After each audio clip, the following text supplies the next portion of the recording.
Assalamualaikum warahmatullahi wabarakatuh. Alhamdulillahirabbil alamin wa bihi nasta'inu ala umurid dunya waddin. Shalatu wassalamu ala asrofil anbiya wal mursalin wa ala alihi wa sahbihi ajma'in. Amma ba'du.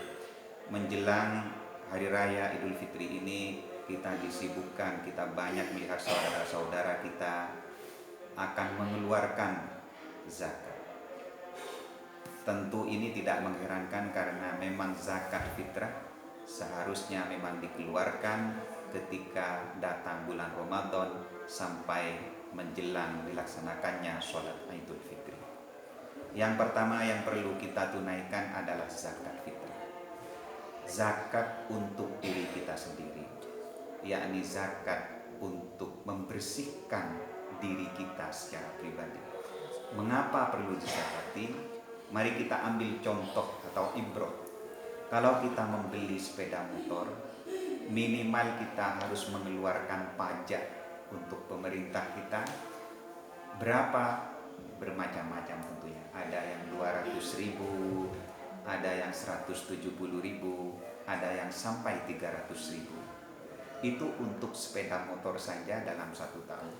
Sementara kita sebagai manusia, kita oleh Tuhan diberi berbagai onderdil. Kita diberikan tangan, kita diberikan mulut, kita diberikan mata yang harganya sangat tidak ternilai. Harganya tidak ternilai dengan uang, harganya tidak ternilai dengan rupiah. Tapi Allah memberikannya dengan cuma-cuma, tidak usah membelinya, dan kita hanya diminta untuk mengeluarkan zakat. Berapa zakatnya? Zakatnya 2,5 kg beras. Harganya berapa 2,5 kg beras itu? Saya pikir tidak lebih dari Rp50.000, bahkan mungkin Rp30.000. Itulah pajak yang harus kita bayarkan kepada Tuhan atas segala fasilitas onderdil tubuh kita yang sudah diberikan oleh Tuhan secara cuma-cuma. Kalau untuk sepeda motor saja kita rela mengeluarkan 200 sampai 300.000 dalam setahun, kenapa untuk mata kita yang nilainya tidak akan hanya miliaran, bahkan mungkin 10 miliar. Kalau mungkin ada yang ingin dijual matanya 10 miliar, saya yakin tidak ada. Itu hanya dimintakan zakat 2,5 kg yang harganya tidak lebih dari Rp30.000. Oleh karenanya, mari kita sadari betul bahwa apa yang diberikan Tuhan ini begitu berharga, dan Allah tidak menuntut banyak kepada kita. Kita hanya dituntut untuk mengeluarkan 2,5 kg beras saja setiap tahun. Selain itu, tentu harus kita pahami bahwa setiap manusia, setiap jiwa, yang kecil maupun kita yang sudah besar, semuanya wajib mengeluarkan zakat.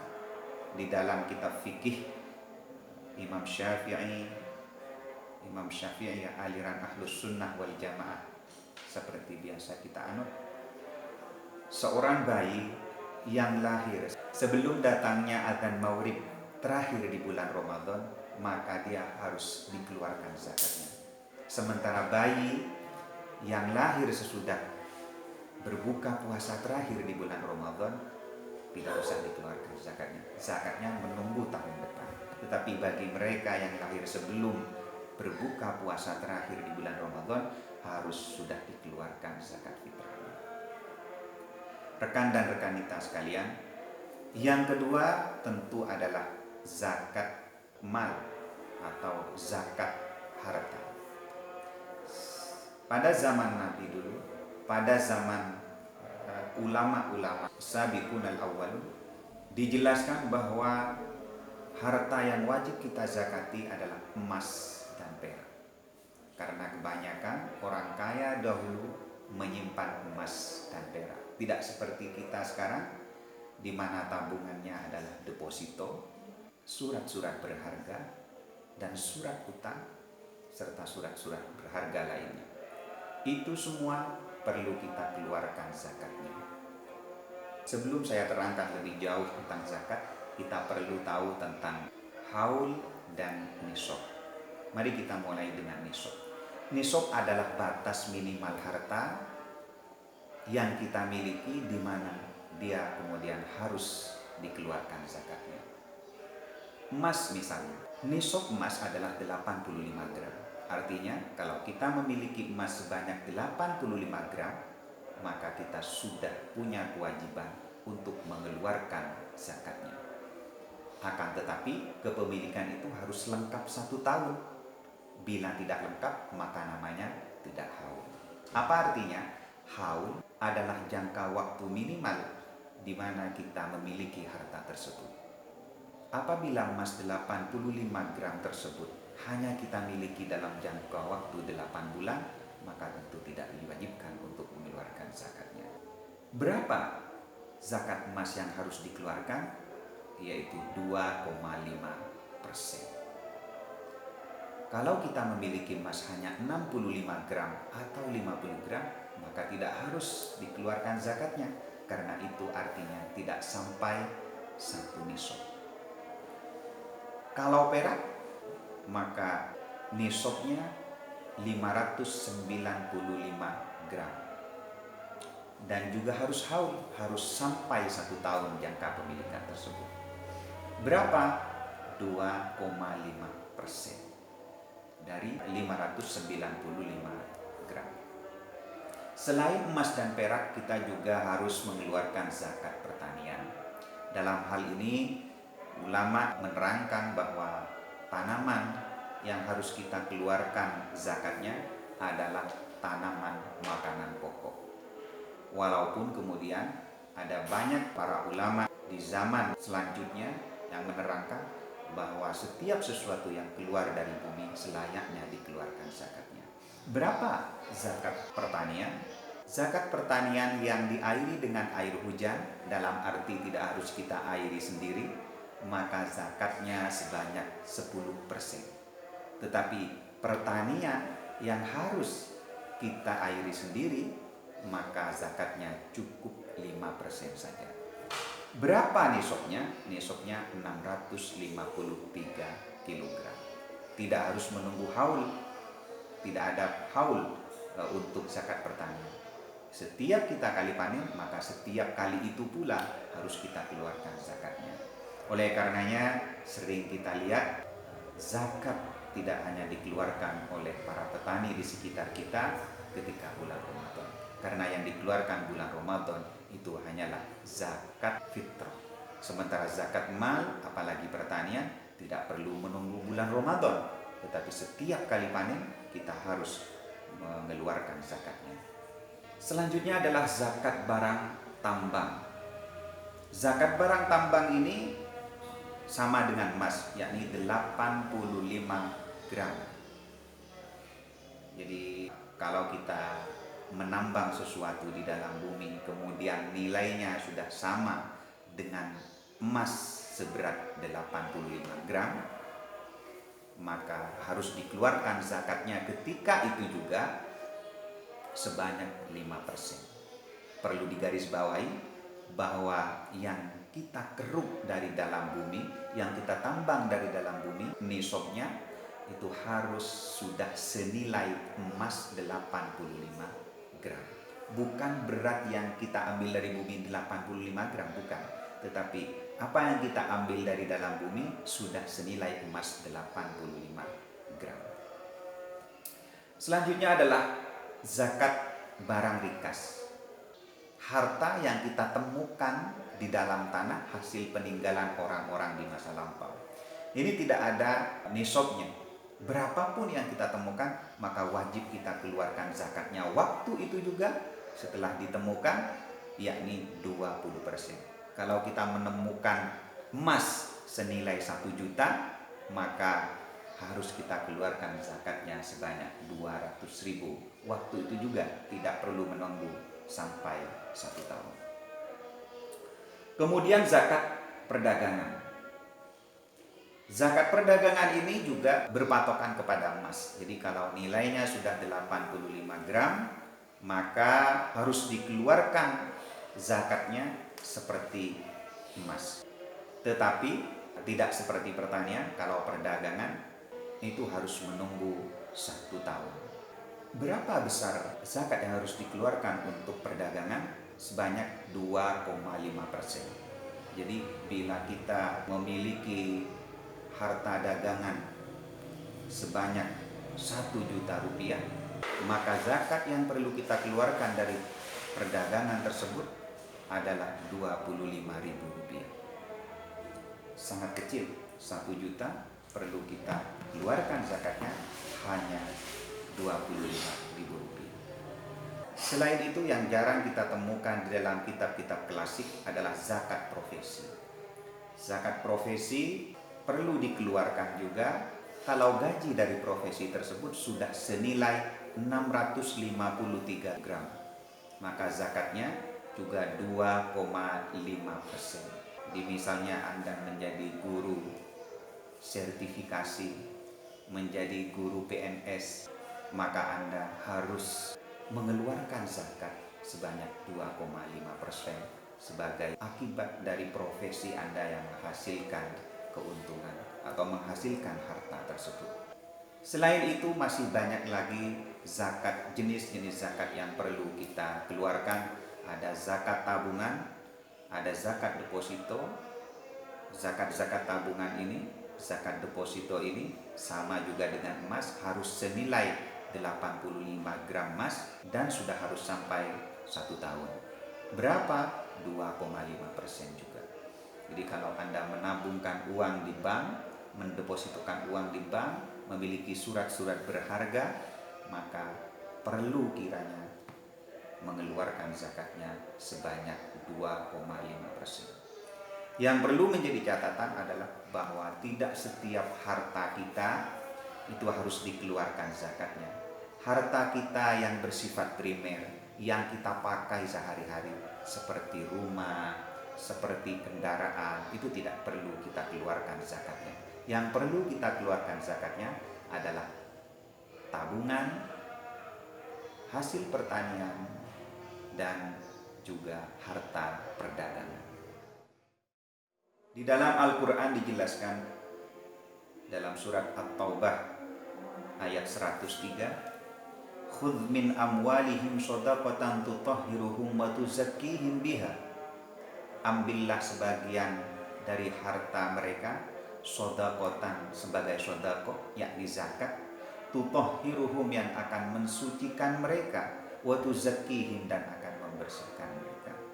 Jadi tidak sekali-kali zakat yang kita keluarkan akan mengurangi sesuatu yang ada pada diri kita. Ia justru akan membersihkan kita. Ia justru akan membuat kita semakin cemerlang. Dan Allah di dalam ayat Al-Quran yang lain menerangkan bahwa setiap sedekah yang kita keluarkan maka akan diganti dengan yang lebih banyak. Mathalul ladzina yunfiquna amwalahum fi sabilillah kamathali habbatin ambatat sab'a sanabila fi kulli sumbulatin mi'atu habbah. Mathalul ladzina yunfiquna fi sabilillah, perumpamaan orang-orang yang menafkahkan hartanya di jalan Allah, kamathali habbatin, seperti satu biji, ambatat sab'a sanabila, yang menumbuhkan 7 cabang, fi kulli sumbulatin mi'atu habbah, di dalam setiap cabang ada 100 biji. Satu biji yang kita keluarkan akan berbuah menjadi 700 kali lipat. Itulah yang dijanjikan Allah kepada kita. Oleh karenanya, orang yang takut untuk mengeluarkan zakat karena takut miskin, orang yang khawatir mengeluarkan zakat karena takut miskin, itu sebenarnya jauh dari logika agama. Allah menjanjikan dan Allah tidak akan pernah ingkar terhadap janjinya. Di dalam Al-Quran ini sangat menarik. Rata-rata ayat-ayat tentang zakat ini ternyata ada di surat At-Taubah. Kita tahu apa makna At-Taubah. At-Taubah dalam arti yang sangat luas adalah pengampunan dari Allah Subhanahu wa Ta'ala. Tidakkah kita sudah mendengar berkali-kali bahwa Allah sangat cinta kepada orang yang bertaubat? Manusia tidak dituntut untuk menjadi sangat bersih dan tidak pernah berbuat kesalahan, tetapi dituntut untuk selalu bertaubat. Innallaha yuhibbut tawwabin wa yuhibbul mutatahhirin. Allah sangat cinta kepada orang-orang yang membersihkan diri, mutatahhirin, yang bersih, membersihkan diri. Wa yuhibbut tawwabin, dan orang-orang yang bertaubat dari kesalahan.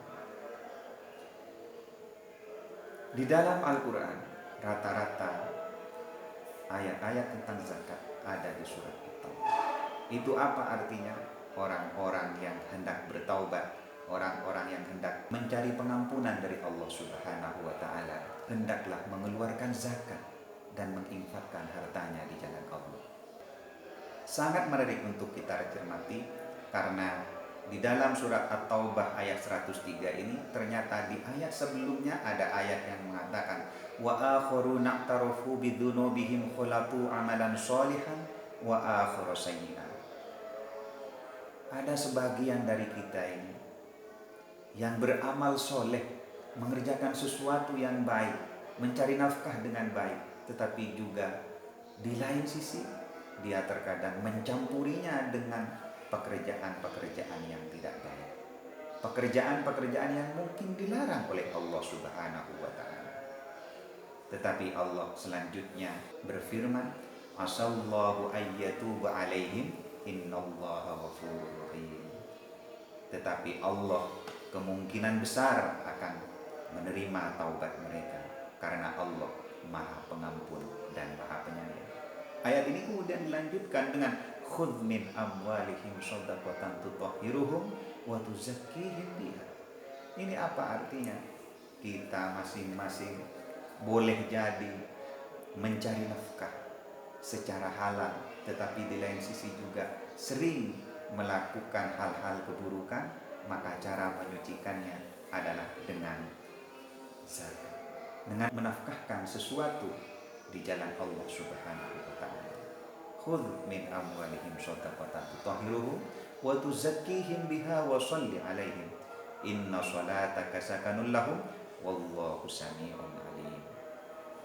Memang rekan-rekan kita, dalam menjalankan perintah Allah, terutama di zakat ini, tidak sedikit kadang-kadang kita dicibir oleh orang lain. Di dalam Al-Quran itu juga sudah diterangkan, sudah dikatakan, sudah difirmankan oleh Allah Subhanahu wa Ta'ala. Di dalam surat At-Taubah juga,